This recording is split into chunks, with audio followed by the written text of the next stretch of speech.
to be a Zulip scribe. All they need to do is watch and let us know if someone needs something brought to the mic.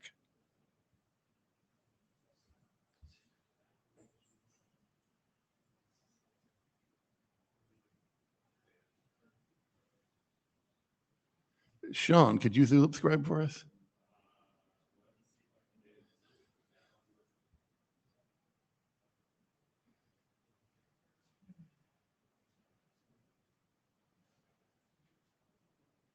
It's time. So you want to talk to them?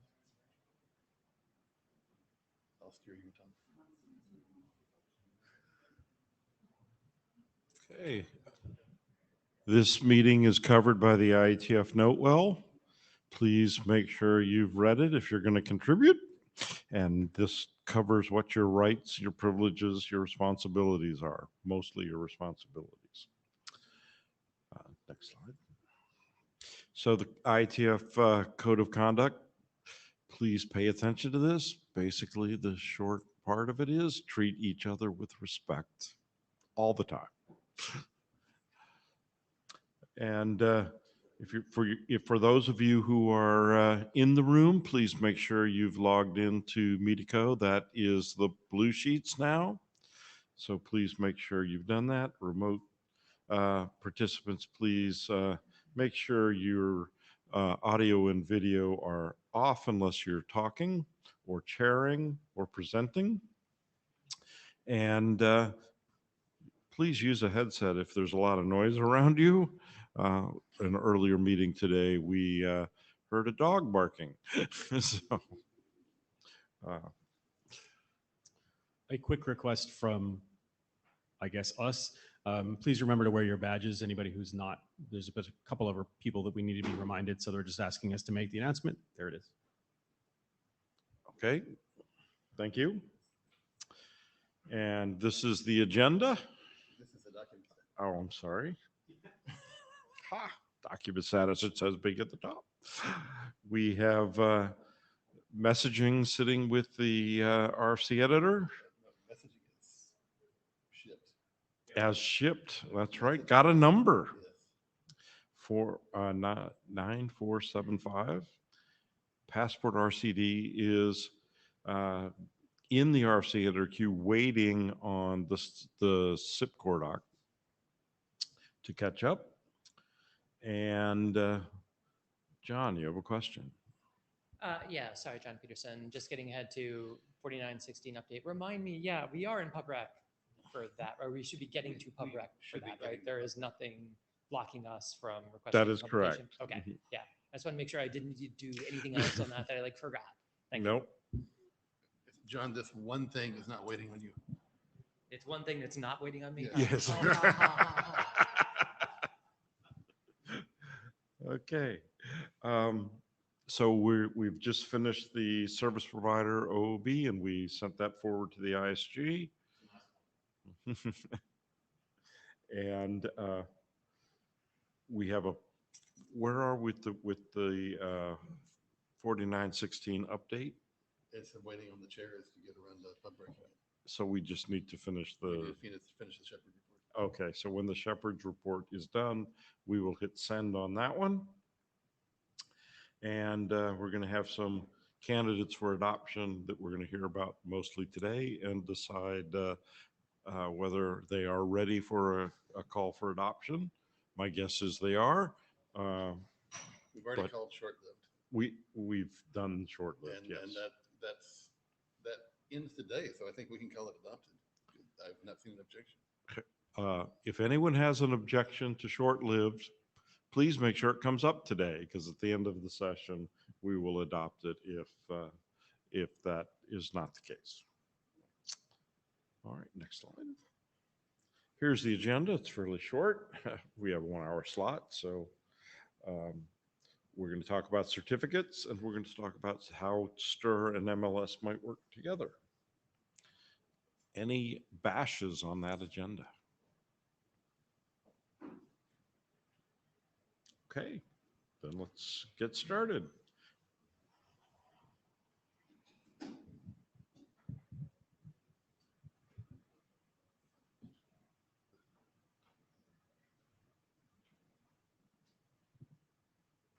Hello, I'm John. Welcome, everyone. The devout few, who are still with us on what I think we're beginning to see is maybe the tail end of the major things that we're going to be doing here.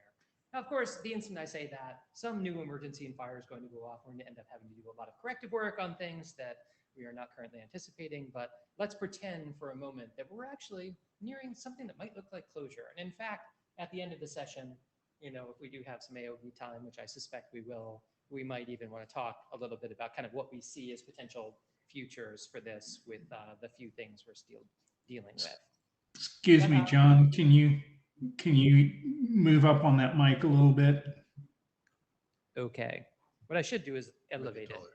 It's kind of in Hobbit orientation here. That'll probably help. Does that help? Awesome, thank you. Thank you, Robert. So yeah, we're going to talk a bit about certificate freshness. This has been a subject that has a lot of interest out there in the industry as this stuff gets ever more widely deployed and people are ever more concerned about how well the security really works. So next slide. Just to review, and if you've not been to the last 50 times that I've discussed these topics at a microphone in the IETF, there are, of course, a number of ways when you have a certificate to ascertain its freshness. This has been very widely studied. There are protocols like OCSP that do this quite well. There are, of course, CRLs that you can subscribe to. There are various push mechanisms that push down to browsers and similar entities. This is a list of things that you should not consider fresh anymore. But our case is a little bit different because we've actually extended X509 with this new attribute, the TN auth list, which is where we store the data for STIR about telephone numbers or telephone network resources. And so, we have to do something a little bit different. We have some extensions that we need to put in order to make this work with some of the existing protocols. And this has led us to a couple of approaches. And this is one of these classic cases in the IETF, where the more you look at these two approaches, the more similar their technical properties actually are, which makes them nearly impossible to decide between. I love these, but basically the two that matter are using the online certificate status protocol, OCSP, or issuing short-lived certificates. And we're gonna talk a little bit about those real quick, just as a refresher. Okay, yes, we've got a lot of ways to do this, and that's not great. There are fairly minor trade-offs between them. You might argue that some work more out of the box than others. Definitely because we're extending OCSP, we can't say that works entirely out of the box.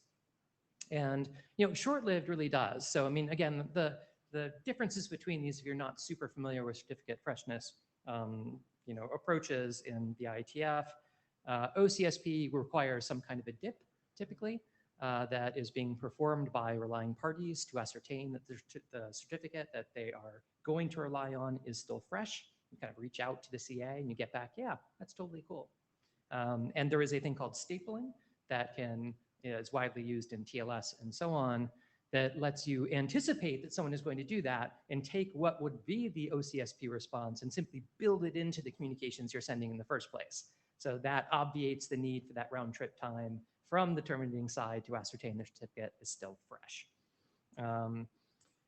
I still say, compared to short-lived certs, which again are just normal certificates that look just like ordinary 8226 STIR certificates, they just have a really short expiry, so you need to reissue them. And so consequently, you need to have probably some automated way like Acme to make sure you're always getting a fresh one. That's like the cost you pay for that. It's difficult to narrow down to any single solution because I suspect there actually will be use cases for both. And this may break down where we want to do it one way, for example, for ordinary shaken style certs that are issued to service providers for a long time for an OCN, an operating company number, rather than a telephone number, versus certificates that as we call them, commonly delegated certificates, they're just for a single telephone number. It may be that we want to make those short-lived, for example, and use OCSP with stapling for the other. And because of that, narrowing it down to any single solution still seems premature, which is why we are talking about 2 drafts and pushing still 2 approaches. Next slide. So what's new? Well, you know, at the last minute and at great expense, early this morning, in fact, it started yesterday, but went into early this morning. There was, in fact, a 07 version of OCSP. The main thing we were blocking on in that document is that previously we had kind of broken out baseline OCSP from OCSP as staples into separate docs. We since recombined them.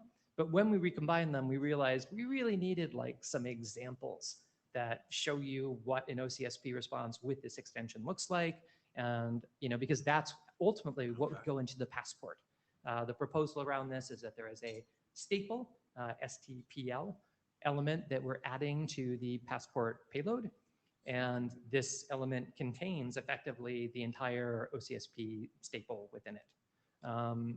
It's important that people who are implementers of this look at the examples that we've just added to get a sense of how big these are. They are a little bigger, these staples are, than you know, an ordinary passport would be. And in environments where resources are constrained, that might be yet another factor that kind of weighs on whether we want to do short-lived or whether we want to do OCSP for this.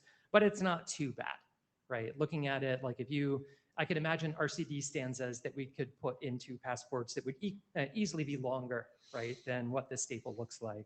But people should at least eyeball it and get a sense of that. I do have a couple of outstanding questions about this, and we can discuss these here in the room. One is really editorial, which is, so I've just put in like the literal of the OCSP request and response into the document currently. Russ, who actually did a lot of this work at the last minute and at great expense, Russ actually provided also a full breakdown and decode of those. Thinking about this, maybe we should put those in like an appendix, right? We can have like an appendix A and an appendix B, and this will have like the full breakdown of those, but they're not like in the main body text that you're going to trip over. From my experience with implementers, they just want an example that they can then like slightly hack in order to make the things that they want to do. And probably that information in the appendix will be helpful to those people. But yeah, at least we now have something that is a credible example of how to do this. We still have some things to fix. We want to get this to be ECDSA. Yes. And you know, we want to make sure that we have the algorithms right on that, as opposed to having like just SHA-1 in it. So I wouldn't say that it is perfect, but it is probably ready to go, I think, and ready to go in a Murray-ish direction as a relatively baked specification at this point. I had no new version of short-lived this time because last time we said we're going to call for adoption for it, and that was our last outstanding item on that. If there are any further comments on it, I mean, things that could come up during this, or I should say going to last call, as far as I can tell, it's pretty much baked. And so, I mean, there may be, I forget, are there TBD stub sections still for like seccons or privacy cons or anything? But there may be a little that we still need to do on that. Eric Rescorla, thank you for talking instead of me briefly. What's up back there? Yeah, so I sent some feedback 5 minutes ago or 10 minutes ago, so no doubt you've read it and assimilated it on shortlist certs. I think this is largely ready to go. I think it could be stand to be a little clearer, on what, if anything, is normatively changing. I take what it's normally changing to be like you have to use X5C and that's supposed to X5U, and which like seems fine. It probably is also worth noting that presumably this means that passport generated this way will not work with existing reliant parties, correct? Or may not work. I mean, so X5C, that's true. That will not work with the current implementations of this, or at least I'd be surprised. There may be some implementations that support X5C versus X5U. And just to be clear, what we're talking about here in the header of a passport, traditionally we have this X5C field that designates the certificate that signed the passport, and I'm sorry, X5U field that designates that. Moving to an X5C as a chain will allow us to have, you know, all the parent certificates in the chain leading down to, for example, a delegate cert be presented simultaneously at that URL. And so I'm not aware that there's a ton of support for that today, but we kind of need it for this to work because otherwise you're just going to be doing more fetches and RTTs. And so, yeah, that does probably need to be better noted. Agreed. Is the notion that you would concurrently put in X5U so that if the XFC was unparsable, it would continue to work? I mean, you know, we'd be overloading what X5U is then, I suspect. But like, I mean, I guess we could put an X5U in that just has a reference to the leaf cert, right? And like have that be an okay, then you can go get the rest. It's just a question of, is that like efficient? And Yeah. I mean, I guess, you know, you understand this context much better than I do. I'm just trying to understand whether we're creating a situation in which basically there's a disincentive for using shortlist certs because suddenly your passport's unparsable. And if OCSP is different in that respect, then that obviously is an argument for OCSP and against shortlist certs. So again, I don't know, you know, maybe forklift upgrades are much easier, or maybe nobody cares about this, but like, it seems worth understanding. I mean, the issue again with OCSP is it's not off the shelf because we have this extension, right? This TNS Yeah, yeah. Yeah. And so I think both of them are going to require a little bit of bespoke work for them to work. And so the consequences is, I guess what I'm trying to understand though is the consequence then is that passport generated with this new modality simply don't function correctly with existing relying parties. Probably, yeah, probably. Okay. I mean, you know, somebody could have a perfectly good like, you know, base JWS library that does perfectly well. So I think it may vary. But honestly, in this particular community of implementers, it tends to be pretty down to the, we just copied the extensions and like filter rather than like, using fantasy libraries for this. So I mean, so and you expect this, but you expect the upgrade to be sufficiently fast that, or the current deployment to be sufficiently low that's not going to cost people a deterrent from doing it. Yeah, that's my intuition. Thank you, Chris. Yeah, I was just going to briefly comment. X5C is standard in JOTS, and you know, I know it's literally what you would download from the URL anyways. So I agree. It should be pretty trivial. I mean, we considered just overloading X5U and saying, hey, we're just going to put chain there, like, you know, check it out. I don't know why we didn't include it. I believe some people actually do that already because they have like the root, like, you know, cert there and this behind that X5U. So it's actually, you know, maybe that is a more expedient approach, but here at the IETF, we try to get people to do things in a standard way, and X5C seems like the proper way to do this. Anyone else include? Alec or Eric, are you back in queue? Sorry. And then Alec. Go ahead, Alec. Alec, hit it up. How's it going, man? Doing well. How are you? Excellent. I guess there's nothing that would preclude someone from using X5U as it is today with a URL in it that points to the end entity and any intermediates, you know, the chain, generally don't include the root, and then also including the passports in X5C. So it, you know, adds extra bytes for the X5U, but then if you have an implementation that supports X5C, it doesn't have to do a fetch. If you have an implementation that doesn't, then it's just round trip latency, but it continues to function. Yeah, I mean, that may be the best approach, frankly, is just have both. I'm willing to pay the bits because they don't tend to be long for that in the header. Okay, yeah. I mean, that sounds like an easy way to move forward for existing implementations. And then back to the OCSP, I do have a question. In the text, there's an example passport. And that example passport, I think, is well, it's got an X5U in it for OCSP. And in that example, it ends in a .sur extension. Which I know is what is in 8226. Yes. Does it make sense to put a .sur there? I know that's what's in 8226, but it also says it's PEM, and sur is really kind of used for dir. Yeah. You're probably right. We should switch that to PEM. Okay, yeah. It's a trade-off, consistency with 8226 or not, but I do feel like that should be changed. Unless the intention is for dir. Well, I mean, dir is putatively more efficient, right? But like we could punt this the same way, right? And just say well, I mean, because this is a more fundamental what do we expect is going to be on the other end of these URLs?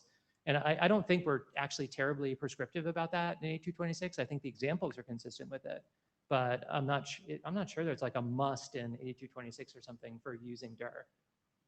If it's dir, It's in 52. I mean, I think the Oh, it's in expectation is this 5280? chain. Yeah. Okay. If it's in 5280, yeah, I'm a little more worried about transgressing that than I am about transgressing 8226. But I mean, do you think, Russ, it would be cool for us to like offer both as options, basically, and just call it out, like say, like you could do either of these for the. Can it be dir if it's a chain? No, I mean, the Mike, Russ. 5280 says that each certificate needs to be dir. I don't know about the wrapper that is a sequence of certificate, whether that could be BER. Okay. Well, I'll take an action item from this to actually look at 5280 and figure out what we can do here that does not transgress like Right. laws that actually matter, which the ones we do here do not. Is that cool, Alec? Let's just like do like some, or if you've got it in front of you, feel free to look it up. But we should go with what's in 5280. I'll have to look. But I guess it can't be dir as far as the actual, like it cannot be a binary response because the expectation is this is going to be a chain, right? Not a single cert. So of course it's in dir?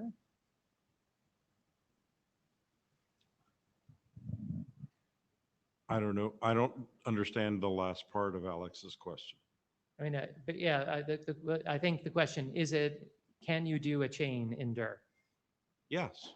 Yeah, I assume you must be able to. Yes.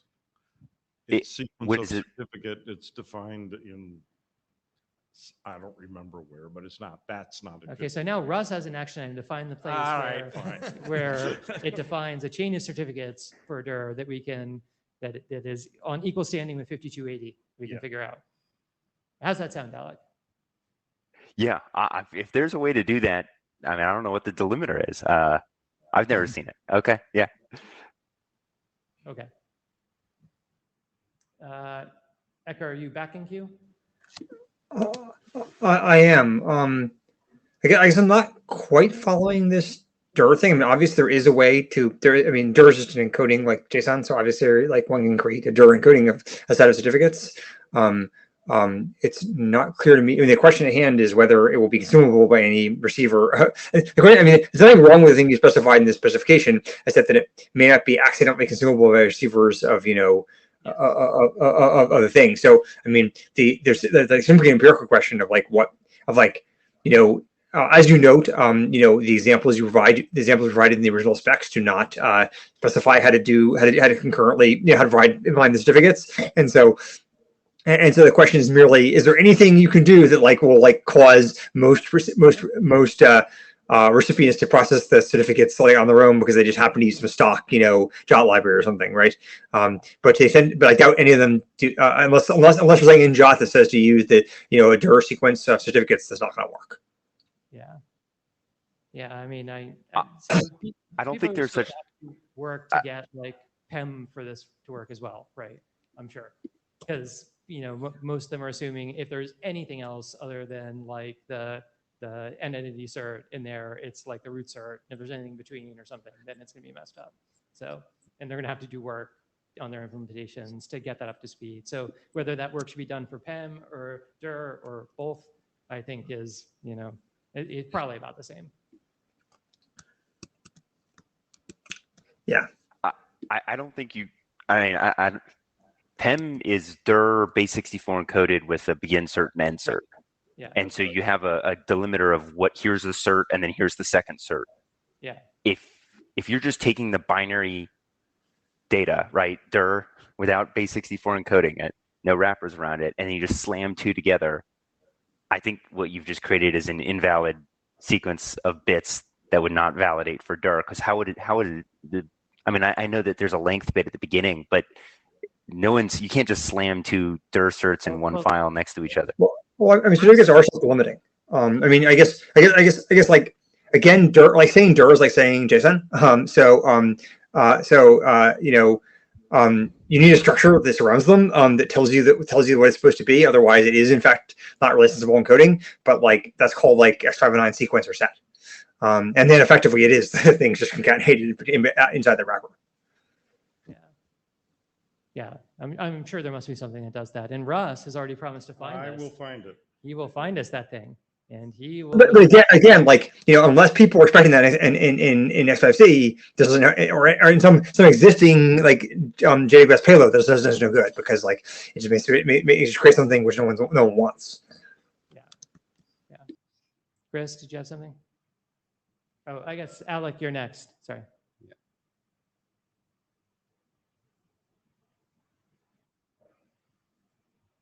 Okay, Chris.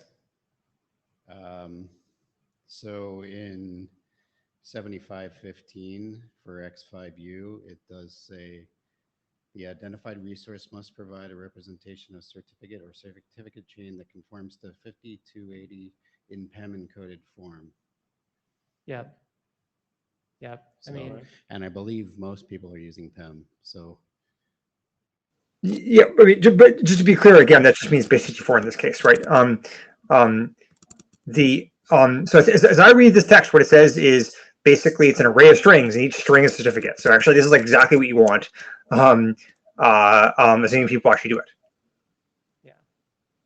This is section 4.1.6.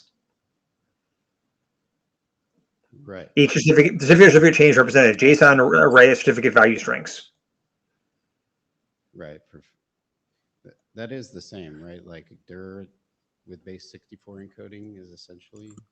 Yeah, this is dir with base 64. I mean, just in this case, dir just means like the PEM just means that like the certificate as it was generated by the CA. I mean, like let us not get into, as Russ can tell you, let us not get into BIR versus dir in this case.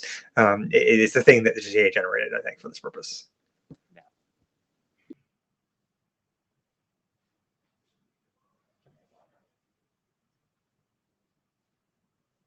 Yeah, Corey from DigiCert. Yeah, I'm just wondering, I think, would a certs only CMS be a way to do that? That's more overhead than we need here. Okay. Right. I mean, it's explicitly mentioned in 5280. That's why I thought of it. Yeah. Maybe. Yeah. Okay. You got to carry the content type.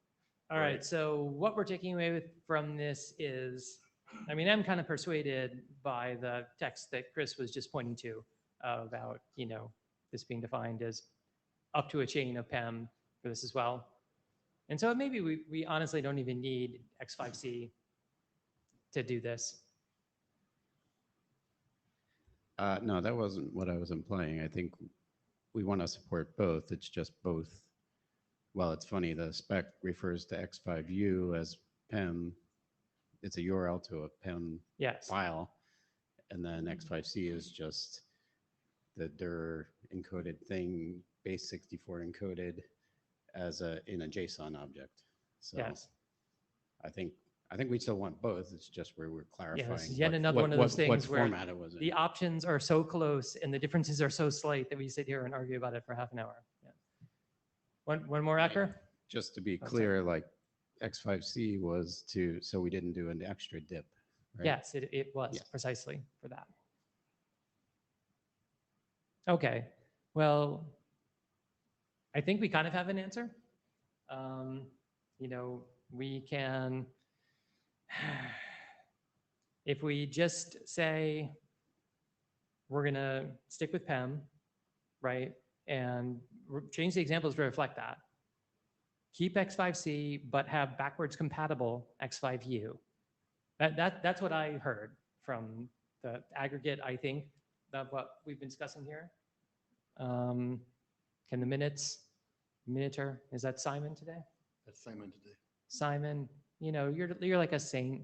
Like, remind me next time we're hanging out to buy you libations. Did you get that, Simon? So it was a little rambling. I think so, thanks. Yeah. Okay, perfect. Perfect. So next slide. So yeah, with, I guess we're gonna do a little bit more tweaking here just to get the algorithms the way that we want them, but that's something that can be done as the document progresses, to be honest. And I think on this slide, we can say, please go ahead and upload a work group version at your convenience. Oh, of short-lived, yeah. Yeah. Yeah, I'm Short-lived. more Oh, talking right, about. Never mind. I Should, was on the wrong bullet. yeah, I mean, should OCSP go to Murray is I think the first question. I should say to people, have people looked at this document, this OCSP document? I see a couple people who have, but not a ton. Obviously, there's a number of people who are really interested in this, and this is something that is getting traction in other forums. And so, I think we need a story for this to come out sooner than later. So my opinion would be that we should advance it if we think we're roughly comfortable with where the text is today. Anybody not comfortable with the text that is in the document I only submitted 3 hours ago, so you've all read it and completely assimilated like everything I said in it by now. All right.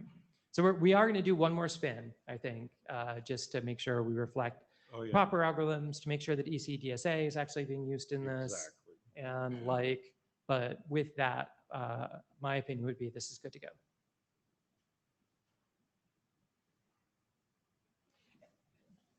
And then for short-lived, yeah, this document has existed like forever as an independent Peterson document. We keep talking about adopting it, and we haven't. But since the call for adoption concludes today, Now, at this moment. right now, in this meeting, that call for adoption is concluded. Is there anyone in here who objects to us making this a working group item? And let's be honest, advancing it pretty quickly, because it's pretty baked from the amount of time it is spent being a Peterson individual. I see no objections in this room. It is adopted. It is adopted. Okay. So there will be a new draft IETF stir short-lived that will come out shortly. And with that, I'm done with this, and I think I switch with Chris now. Yep. Okay.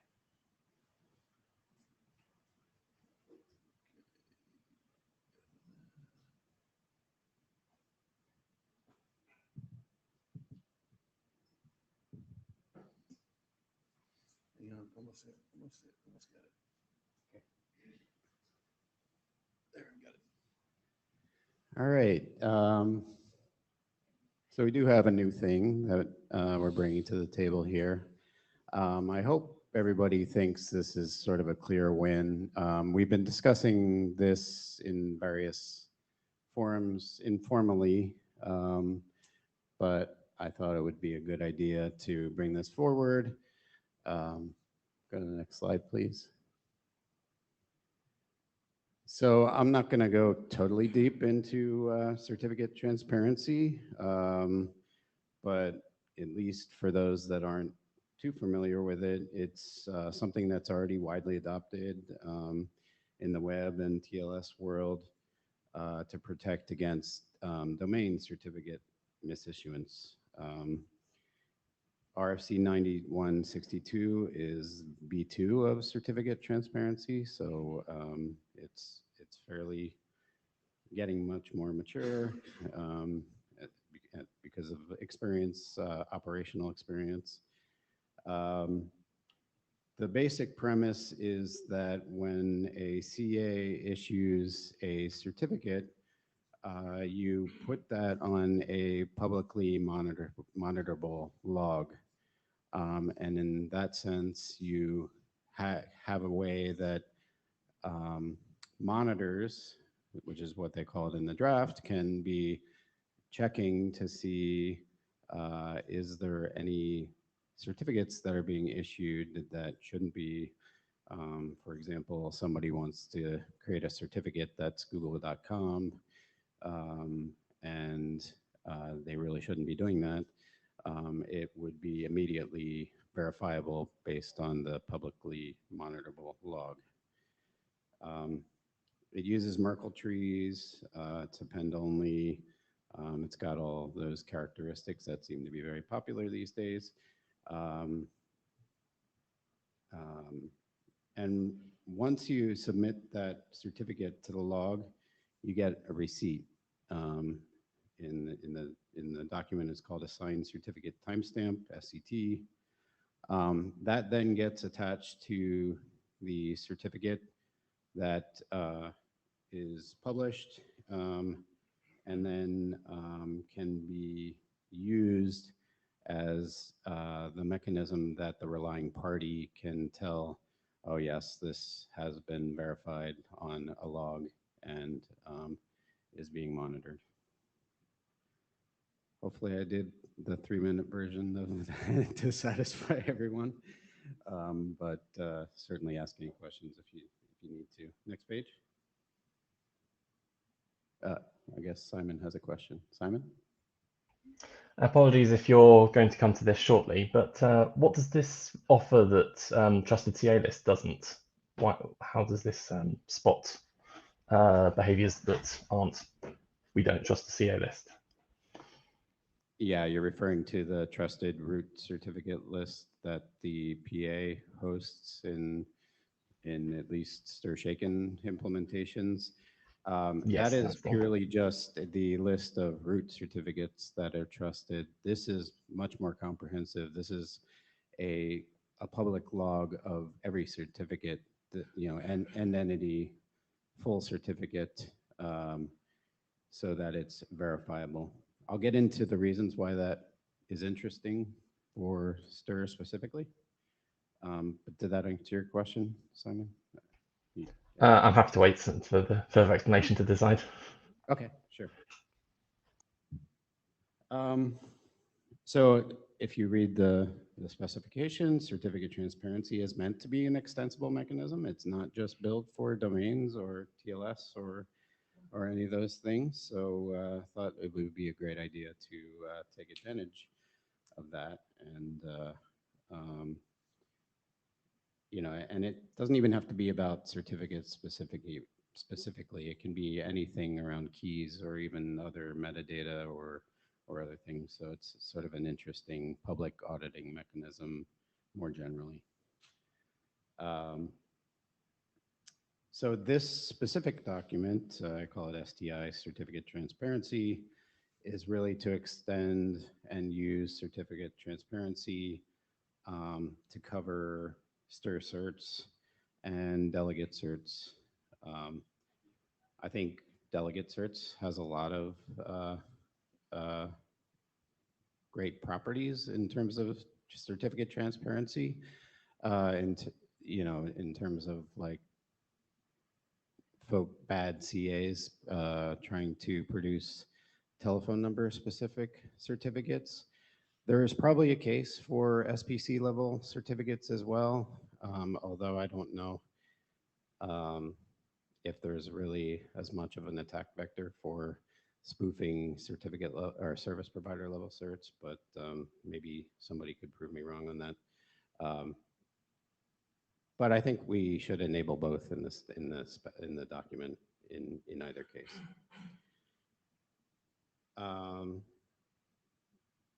So telephone numbers and their management and assignment, follows similar characteristics of how domains are managed. So I think this just sort of fits in really well. For telephone numbers specifically, they're unique, as we know. The interested party that would want to monitor their own telephone numbers to make sure they're aware of all the certificates being produced is sort of an obvious win, I think, for the ecosystem.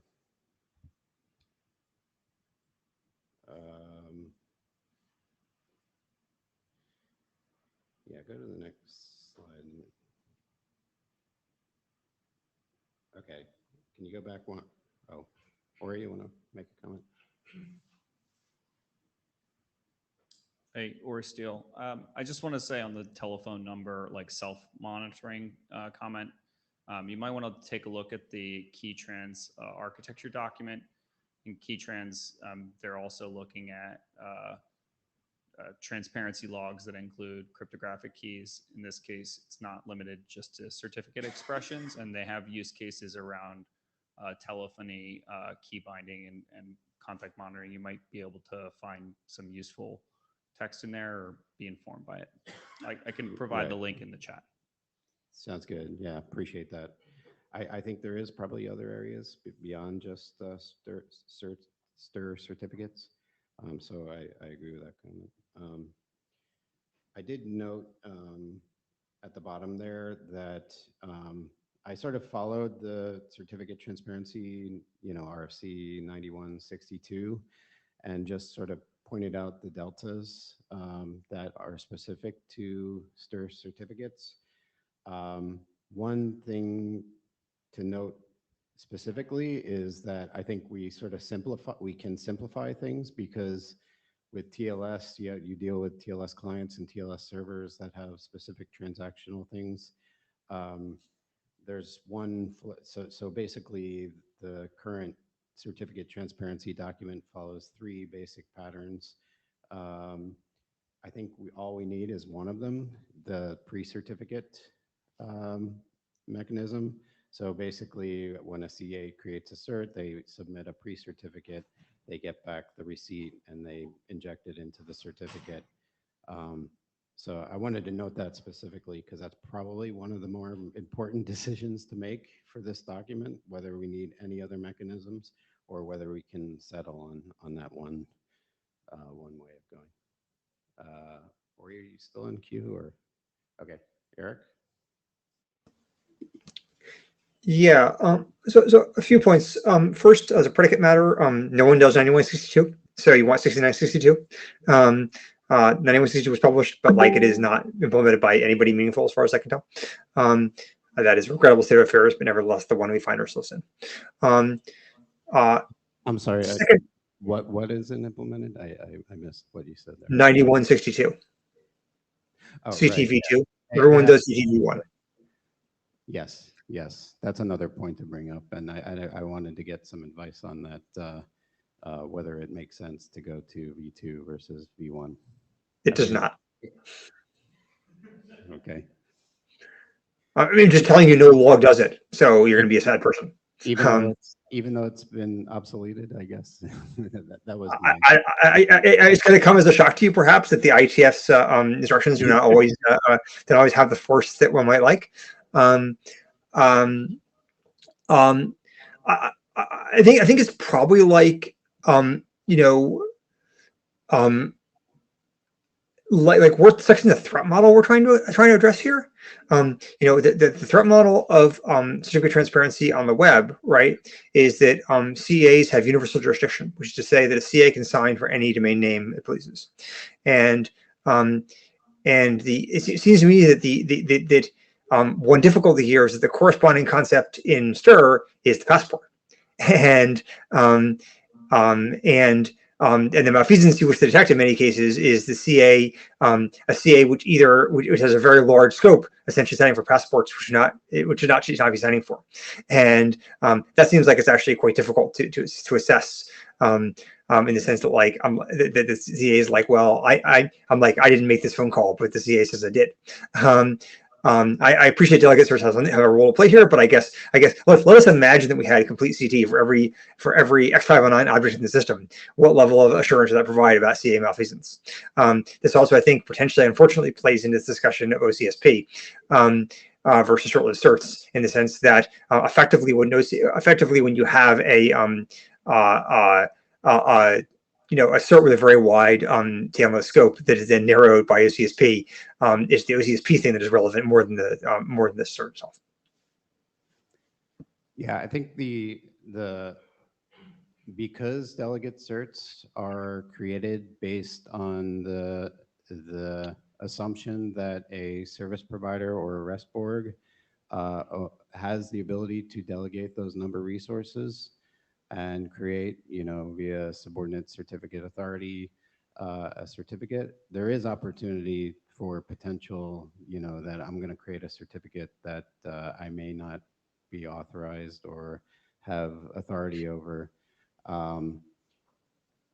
Now, there is some scenarios, and I know John's getting up here. There is scenarios where you may want that characteristic, but you as a number holder should know, who is creating certificates on the behalf of your telephone number. So you want to explicitly monitor those things if possible. So it's really sort of coming full circle in terms of how you trust that the delegate certificates that are out in the ecosystem are valid in terms of telephone number specific certificates. Sure, I guess we're just still like getting back to the threat model, which is that anyone who has a certificate which has large enough scope to contain my phone number, whether they use delegate certificates or not, is a threat to my identity, which is part of the premise of KT in the first place. But maybe I'll step back and let John and Alec. Alec? Well, I guess just to maybe clarify that, right? The point is, if a CA were to issue a cert, whether it be an SPC cert or a delegate cert with a telephone number in it to someone other than who that should belong to. So, I'll throw an example. If AT&T, gets a cert from particular CAs, and then someone else asks a CA for a cert with AT&T's service provider code in it, and they give it to them, whether it be, whoever, for whatever reason, AT&T has a mechanism of detecting that. If it's a delegate cert and someone issues a delegate cert with my phone number in it, I have a way of detecting that by monitoring the logs. I don't know that but before you ever get into passports and actually signing anything with it, it kind of does its job just in the issuance of the certs, just like how people monitor their domains. I monitor my domain, and I get an email anytime a cert is issued with my domain in it, so that I know, oh, did I actually request that? Yeah, I did. Okay, that's fine. And if someone else requested, then they wouldn't. I would do the exact same thing for my phone number, and carriers would do the same thing for their OCNs or their service provider codes. Right. John? Yeah, John Peterson. So I think maybe dovetailing a bit on what Ecker said. I mean, so first of all, I like this work. We should definitely do something along these lines. Not here to say anything to the contrary of that. But the thing that's interesting to me, the way the draft casts this problem today, it relies heavily on the certification authorities themselves being respondents to add new certificates to the ledger. And it's precisely in the cases where something bad might be going on that those people are not incented to add that to the ledger, right? So if there is a rogue CA and we're relying on them to be the people that are reporting, like, Right. I just created a new CA and I want to be entered into the ecosystem. Like, unless you mandate that every CA does this for every cert they issue, but even if you do, if these are bad actors who are misbehaving anyway, Right. won't they just skip that one? And Well, that's why I think, and I said this point to Chris earlier, the more interesting way to do this is the observatory-based way, based on the way the old SSL observatory worked, right? Where basically somebody is keeping track of, for the transactions that are taking place, in that instance, it was in the web context, but imagine it's for Stir Shaken. These are the certificates that are actually practically being used by the entities that are authoritative for this. And if somebody starts using a new cert, who's, you support their root in whatever your cab forum key store equivalent is in Stir Shaken, right? Like, that you detect that by the fact that there is an anomaly from the usage of that cert versus the unexpired version that AT&T, for example, is using to sign all of their other calls. What I don't think this threat model, as it articulates, will actually help with that much is a case where there's a rogue guy who issues a rogue cert, because why would that guy, if he's already rogue, be incented to actually put that into? Actually, there's the assumption that the relying party will look at the certificate and will have transparency. It will know that that was placed on the log or not, based on the SCP receipt that comes with the certificate. So again, if you mandate that every relying party needs to have an up-to-date list from every CA of those ledgers at all times, and they only are accepting calls from those, I can kind of understand how that would work. But is that, because that's not how trust works in Stir Shaken today. Trust in Stir Shaken today works on, do I support this root CA? Yes or no. All a relying party is knowing is that the CA put it on a trusted log. If nobody's monitoring that log, then maybe that's one issue. But I think we can set it up. You're still missing my point. It's that the bad actor. I can explain it. Okay, Alec, can you help me out? Yeah. So when the CA issues a cert, they get a signed object from the log that's saying the log saying I received this request to put the cert on the log, and they put that signed object into the cert. And then when the relaying party gets the cert, they verify that signed object. So the relaying parties have the public keys. Hold on, of the logs in pre-stored. They don't actually have to go get the logs at all, ever. They never go get the logs. And Step because one of that, it's questioning. I'm questioning. So step one is that the log gets the cert. And I'm saying if this guy is misbehaving and issuing bad certs, I know. does the log get the cert? I think all we're saying No, is I hadn't gotten there yet. But there's incentive to put to put your certificate on the log so that it's trusted by the relying parties that are looking for a receipt. I think So- the piece you're missing, John, is that signed object comes back from the log. And if you don't trust any certificates that don't have such an object. Okay, so you fundamental change the way relying parties operate today, because relying parties do not do this today. Relying parties say, if this CA is, Correct. one of the CAs that I trust that. So if your argument is, yes, you're going to completely change how relying parties choose to trust certificates, then I understand what you're saying. Completely change, I think that's a little strong, but looking for the We're receipt, introducing a yes. new step and a new actor that Added is additional mandatory in But- this, right? But again, I think this is mostly relevant for delegate certificates where we don't have as well-established practices today. So Okay, no, that's fair. Time check, we have 9 minutes left and three slides and another draft. So I don't want to Eric, rush us through this necessarily, but Eric, did you have another comment? we do, yeah. Yeah. I'm sorry to keep harping on this, but I think it really is kind of important, which is that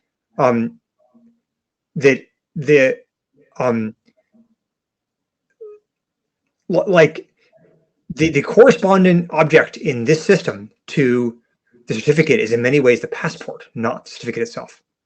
And the passport is what binds the phone call to or the SMS or whatever to the extremely large scope that the CA is authorized to sign. And the concern, and so like, yes, one concern on what I have is that Timo is signing, that I have a phone number with AT&T and Timo has issued like a certificate. But a related concern is just that like I have a phone number with AT&T and Timo is signing phone calls for me.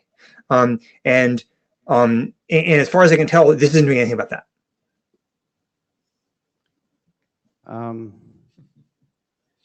The passport signing and the use of the certificate, I think are two sort of orthogonal things. So I'm not following what you're The saying. purpose of CT is to detect my point is like the way to think about this is it's like verifying a certificate for .com. Or actually, it's like you issued the Cloudflare certificate for .com, and then you're like, well, we're gonna like, and so like, but that's and then now you can detect is Cloudflare like inappropriately is generating TLS connections with .com.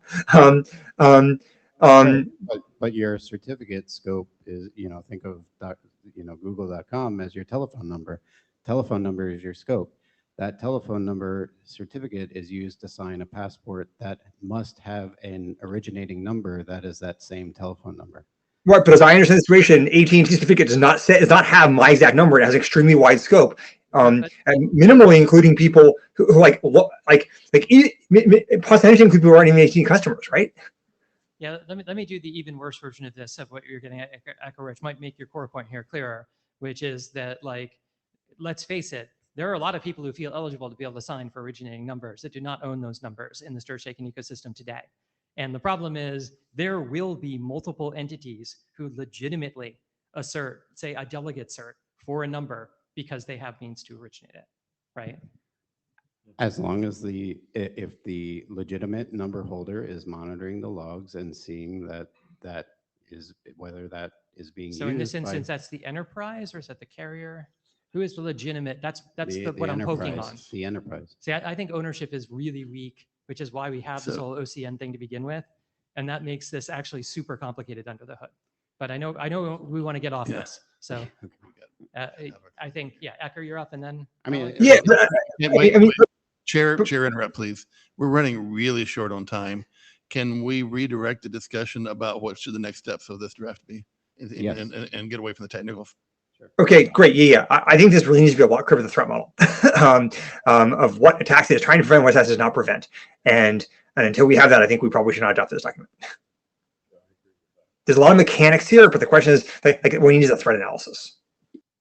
Yeah, Sure. so I support continuing work on this. Let's continue to work on it on the list and elsewhere. But it's not ready for adoption, I don't think. I wouldn't say quite yet. Yeah. Right. Okay. Thank you for your feedback. Yeah, I think it's good to, for all to understand that.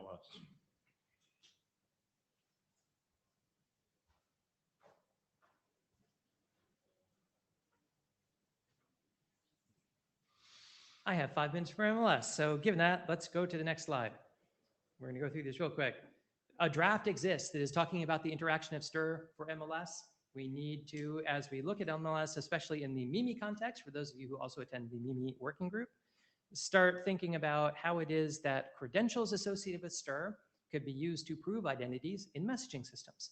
Because we're doing all this fancy messaging interoperability, and it turns out that telephone numbers are often identities people want to be able to express in these messaging systems. For those not familiar with MIMI overall and what motivated this, there's a MIMI group. I'll be talking there for like an hour tomorrow about like some of the things related to this. Another important piece of that, though, is that MIMI is largely predicated on the use of message layer security, which already has ways to plug in X509 certificates, etc. Next slide. So basically what our document does, it takes 2 approaches at the moment, which just talks about reusing STIR certs effectively to be certs that you could use to assert identities and similar things within MLS. I'm just going to go to the next slide because we only have 2 seconds. The other approach we've considered is actually using passports instead of certificates as the credentials that you use in MLS. And there are some attractive components of this, which include the ability potentially to have RCD or other kinds of rich data that then becomes associated with the user whose identity is being asserted in a messaging system. So you're not just getting, oh, this is this guy's telephone number, you're getting a signed and cool assurance about lots of other richer data about the person. Next slide. One thing I did want to say is there is a draft in MIMI that is called the MIMI Identity Draft, which talks a great deal about how this would work for services that have what we call in MIMI service-specific identifiers. And this would be the kinds of identifiers that are internal to a service, not like telephone numbers, which are so decoupled from these services. Everybody kind of binds telephone numbers to these OTT services that really have no association with the carrier who owns it and things like that. And so they have a good story about how to do this for service-specific identifiers, but for these service-independent identifiers like telephone numbers, it gets a little hairy. And so I think there's definitely more coordination that needs to be done and more integration with what they're looking at in MIMI before we really understand what the task is here. And finally, I think this goes beyond actually getting the identity you would assert in interoperable messaging between providers correct when people want to use a telephone number as such an identifier. But it also relates to discovery, which is a really interesting open problem in MIMI. The question of, okay, if we're going to have interoperable messaging, why do I trust that this particular messaging service provider is a good route for that telephone number? And there is a little draft I wrote that I don't really advertise the existence of at all because it's a straw man. That's called Draft Peterson MIMI ID Prover, which actually incorporates some of the early work we did with like Acme for doing telephone number based proof of possession checks, but has a more interesting spin on that is kind of specific to the MIMI use case that might in turn have some cool things to do with MIMI as well. Ecker.